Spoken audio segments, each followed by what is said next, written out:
Story number 1, pre-demo sweep. I arrived at the Whitmore State Hospital complex at 0600 on November 9, 2023, assigned to supervise final environmental hazard documentation before the scheduled demolition. My credentials as a certified industrial hygienist qualified me for the walkthrough, and I had performed similar assessments at 11 other condemned institutional facilities across the northeastern region without incident. The building had been vacant since 2011, and my task was to verify asbestos abatement completion and confirm no squatter presence in the East Wing's subterranean levels. I carried standard equipment: digital camera, moisture meter, air quality monitor, flashlight, and a hard copy of the abatement contractor's floor plans. The site supervisor, a man named Kellerman from the State Demolition Oversight Office, met me at the perimeter fence, provided access codes for the remaining functional locks, and informed me he would return at 1500 for extraction. The upper floors showed expected decay: water damage, collapsed ceiling tiles, scattered furniture left from the final evacuation. I documented conditions with photographs and proceeded to the basement access stairwell on the east side. The air grew colder as I descended, which I attributed to the loss of climate control and the approach of winter. My breath condensed in the beam of my flashlight. Standard sweep of basement corridors proceeded normally until I reached the hydrotherapy suite, where all 6 examination lights were illuminated despite power termination occurring 16 months prior.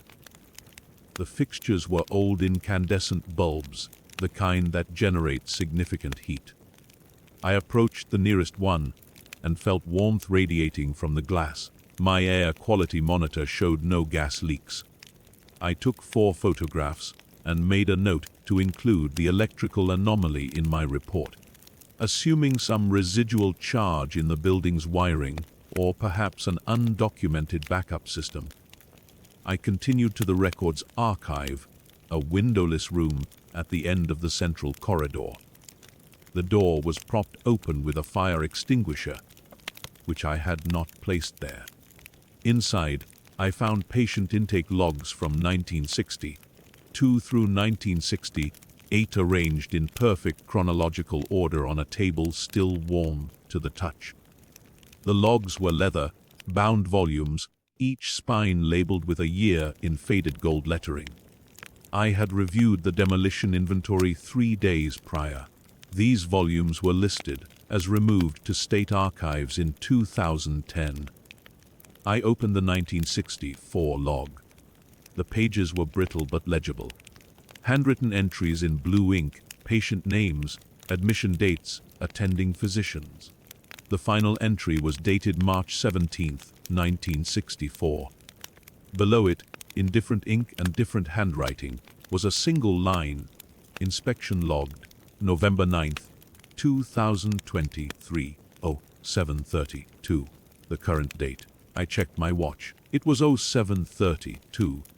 Protocol required immediate withdrawal and site supervisor notification, but cellular service failed, and the hardline telephone in the security office produced only a recorded voice reading patient names in alphabetical order. I recognized some of the names from the intake logs. The voice was male, calm, clinical. It did not respond to my attempts to interrupt. I disconnected and reconnected the handset 3 times. The recording continued without variation. I attempted to exit through the main corridor and found every door I had previously propped open now closed and locked from the opposite side. I applied pressure to each door in sequence. The locks were institutional deadbolts, designed to secure from the inside. I was on the inside. I returned to the security office and reviewed my options. The demolition schedule allowed for a 72-hour window. I had sufficient water in my pack. I could wait for Kellerman's return at 1500. At 08:15, the lights in the hydrotherapy suit went dark. I heard the bulbs cool, the ticking of contracting metal. Then the lights in the corridor behind me went dark as well, section by section, moving toward my position. I activated my flashlight and moved toward the only remaining option, the utility tunnels. The tunnel junction beneath the electroconvulsive therapy wing was marked on my floor plan as a four-way intersection connecting to the boiler room, the laundry facility, the eastern stairwell, and the maintenance exit. I found standing water at the junction, approximately 3 inches deep, cold and still. The ceiling above was concrete, reinforced with steel beams in a grid pattern. In the water's reflection, I saw a ceiling of wooden rafters and plaster, a configuration that did not match the actual structure overhead. I moved my flashlight across the surface. The reflection showed the light source, but it did not include my image. I stepped into the water. It was colder than the air, cold enough that my boots provided insufficient insulation. I waded toward the maintenance exit tunnel, watching the reflection. The wooden rafters remained constant. At the tunnel mouth, I looked back. In the reflection, a figure stood at the center of the junction, where I had been standing. It wore white institutional clothing. It did not move. I breached protocol by forcing the emergency maintenance exit rather than waiting for scheduled extraction. The door was rusted, but the lock mechanism yielded to pressure. I emerged on the north grounds at 14:23, approximately 8 hours after entry, despite my watch indicating only 47 minutes elapsed. I compared my watch to my camera's timestamp. The camera agreed with my watch. I walked to the perimeter fence and waited for Kellerman. He arrived 16 minutes late, apologetic about traffic. I provided a verbal summary of the electrical anomalies and the locked doors. I did not mention the intake logs, the telephone recording, or the reflection. He noted equipment malfunction on his tablet and suggested I include recommendations for additional power verification before demolition. The site supervisor filed my report under equipment malfunction and reassigned me to administrative duties pending psychological evaluation. I met with Dr. Faris from the State Occupational Health Program on November 11th. She asked standard questions about stress, sleep, substance use. I answered accurately. She cleared me for return to field assignments beginning December 1st and noted that confined environments can produce disorientation in even experienced personnel. Whitmore State Hospital was imploded on schedule on November 12th. I was not permitted to observe, and the demolition crew reported no irregularities in their post-operation briefing. The site was cleared and graded by November 18th. I received my next assignment on November 27th, a textile mill in New Hampshire, standard asbestos verification. My report on Whitmore was archived in the state demolition database with a notation indicating instrument calibration error and recommending updated equipment protocols for future assessments. The file was marked closed on November 30th, 2023. Story number 2, Final Occupancy. I arrived at the Eastern Oregon Prison Complex on a Tuesday afternoon in late September to conduct a standard structural integrity assessment. The facility had been condemned 8 months prior following what the State Engineering Office described as catastrophic foundation collapse in the north wing. My assignment was to document the extent of damage and evaluate demolition requirements. The drive took longer than anticipated. The access road had deteriorated significantly since the facility's closure, and I noted several detour signs that did not correspond to any construction permits in my briefing materials. I reached the main gate at approximately 3:15 in the afternoon. The main cell block showed expected deterioration. Water damage, graffiti from the final months of operation, scattered debris.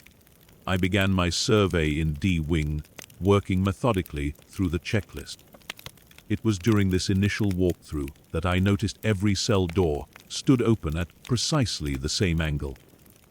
I estimated 47 degrees from closed position. This uniformity struck me as unusual, given the varying states of the hinges, some rusted completely through, others still showing lubricant residue. I documented the observation and continued to the lower corridor, where I needed to verify load-bearing wall integrity. I measured the main passage 3 times using my laser distance meter. The first reading showed 22.3 meters. The second showed 19.8 meters. The third showed 22.3 meters again. I checked the device calibration. It showed no errors. I measured the same section a 4th time and received a reading of 20.1 meters. Per protocol, I began marking my route with chalk. I placed a small X at each junction and doorway to ensure I could navigate back efficiently. The facility's emergency lighting had failed, and I was working primarily with my headlamp and handheld torch. When I completed the lower corridor survey and returned to the first junction, my chalk mark was gone, not smudged or faded. The concrete showed no trace of chalk dust. I marked the wall again, this time watching it for 30 seconds before moving on. When I returned 4 minutes later, the wall was clean. I made a note in my field recorder and proceeded to the isolation wing. The temperature differential became apparent as I approached. My thermometer registered 17 degrees Celsius at the guard station. At the isolation wing entrance, approximately 40 meters distant, it registered 6 degrees Celsius. Both areas were served by the same failed HVAC system. Both had identical exposure to outside air through broken windows. I could identify no environmental factor that would account for the 11-degree difference. I was testing the door frame integrity in isolation cell 7 when I heard footsteps above me. They matched my pace exactly. When I moved, they moved. When I stopped, they stopped. The sound was clear, distinct, the rhythm of standard issue work boots on concrete. I checked my briefing materials. The floor above isolation was part of the administrative segregation unit. The only stairwell access had been welded shut in 2018 following an incident I was not cleared to review. I stood still for approximately 2 minutes. The footsteps stopped. I took 3 steps forward. The footsteps above mirrored the movement.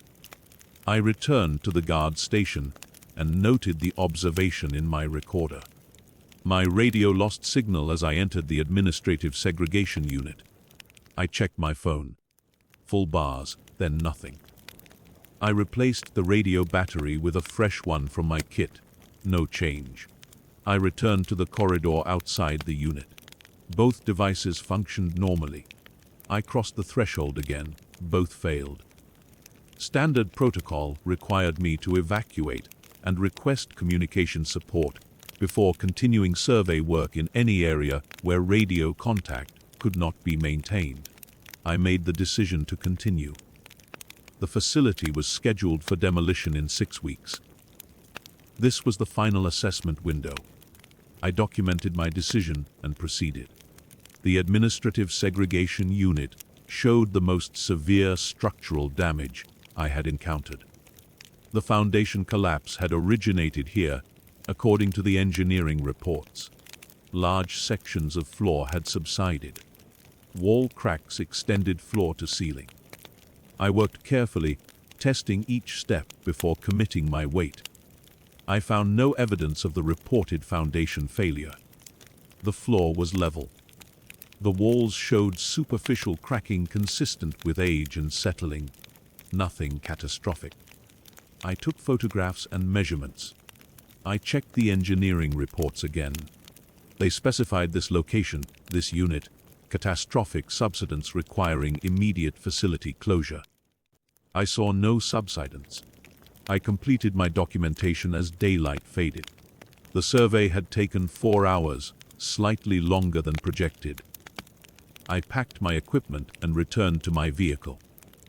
The drive back followed the same deteriorated access road. I noted my odometer reading when I reached the highway.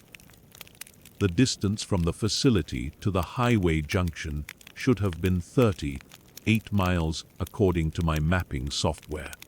My odometer showed I had traveled 51 miles since leaving my office that morning.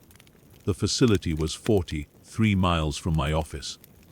I submitted my initial findings the following morning. By afternoon, I received notification that the site had been reclassified. The demolition order was rescinded.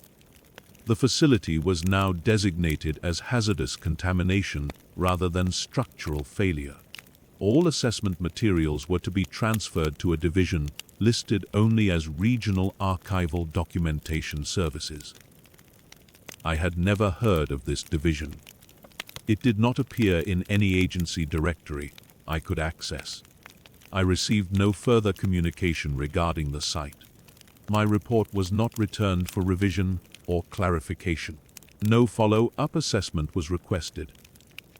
The facility remains standing according to satellite imagery, though the access road has been removed from current mapping systems. The case file was closed and archived under restricted access protocols I do not have clearance to review. Story number 3: Hazmat clearance. I arrived at the decommissioned pharmaceutical lab in Parsippany at 1400 hours to conduct the final toxicology sweep before demolition clearance. The assignment was standard procedure for facilities that had handled Schedule 2 controlled substance precursors. I had performed 11 similar assessments in the previous year without incident. The building had been vacant for 8 months following voluntary closure by the parent company. My task was to verify that all chemical storage areas, ventilation systems, and disposal logs met EPA decommissioning standards. The site manager had left a key card and building schematic in a lockbox at the main entrance. I documented my entry and began the ground floor inspection at 1420. The facility was a 3-story structure with a partial basement level. Most of the equipment had been removed during the closure process. What remained were empty fume hoods, stripped laboratory benches, and disconnected utility hookups. The air was stale but unremarkable. I worked through the ground floor methodically, taking swabs from ventilation grills and photographing each room for the clearance file. At 1530, I descended to the basement level. The stairs were concrete, the walls painted cinder block. The temperature dropped noticeably. According to the schematic, this level had housed bulk chemical storage and the primary air handling system for the laboratories above. The HVAC units were still in place, though the electrical panels had been locked out and tagged 7 months prior. I was documenting trace particulate residue in the air handling system when I noticed the first inconsistency. The residue was a fine, pale material that had settled on the interior surfaces of the ductwork. It did not match any compound listed in the facility's surrender inventory. I prepared a collection membrane to take a sample for spectroscopy. When I positioned the membrane near the residue, the particulate appeared to move. Not drift or disperse, but move deliberately, settling away from the collection point. I adjusted my position and tried again. The same result. The material shifted against the direction of airflow. which should not have been possible given that the system was depressurized and inactive. I made a note in my field recorder and sealed the basement access as a precautionary measure. The protocol for unidentified chemical residues required isolation and supervisor notification before further sampling. I returned to the ground floor to use the external communication line. When I re-entered the rooms I had already cleared, I found the same pale residue on surfaces I had documented as clean less than an hour before. It was present on the fume hood interiors, the window frames, and the laboratory benches. I checked my photographs. The surfaces had been clean. I checked my suit. The residue was on my gloves. I removed my gloves and replaced them with a fresh pair from my kit. Within 2 minutes, the new gloves showed the same contamination. The residue was accumulating on my equipment, my sample cases, and the interior of my respirator mask. I could see it settling on the lens of my camera. The building's HVAC system had been disconnected for 7 months. There was no airflow to distribute particulate matter. I was the only person in the facility. I returned to the basement access door. The seal I had placed was intact, but when I opened it, the residue was visible on the stairs, denser than before. I made the decision to evacuate and initiate a facility-wide quarantine lock. This required overriding the standard chain of command for non-imminent threat scenarios. I did not have supervisor authorization. I used the emergency protocol code and contacted the regional Hazmat coordinator directly. I described the contamination pattern and requested immediate site lockdown. The coordinator asked if I was experiencing respiratory distress or neurological symptoms. I was not. She asked if I had documented the residue with photographic evidence. I had. She instructed me to exit the building, leave all equipment inside, and wait for a response team. I sealed the main entrance and waited in my vehicle. The response team arrived at 17:45. They were not from our agency. They wore unmarked suits and drove unmarked vehicles. They did not ask me questions. They instructed me to surrender my field recorder, my sample cases, and my camera. I complied. I was told to return home and await further instructions. A decontamination team would contact me within 24 hours. I was not to discuss the site or the incident with anyone, including my direct supervisor. The decontamination team arrived at my residence the following morning. They inspected my vehicle and my personal effects. They found no trace of the residue. They asked me to describe what I had seen. I repeated my account. They took notes but offered no explanation. 3 days later, I received a reassignment notice. I was placed on administrative review for procedural violations related to unauthorized quarantine escalation. The review lasted 3 weeks. During that time, I was not permitted to access field sites or communicate with other assessment personnel. When I returned to active duty, I was informed that the Parsippany site had been transferred to a different agency. The demolition had been postponed indefinitely. The property was reclassified under an industrial remediation hold that does not appear in public records. I was instructed to log the incident as equipment contamination due to improper storage of sampling materials. I have not been assigned to pharmaceutical decommissioning sites since. My clearance level was not reduced, but my assignment rotation was modified without explanation. I submitted a formal request for incident clarification and received a standard response indicating that the matter had been resolved through inter-agency coordination. The file was closed and archived under a reference number I cannot access.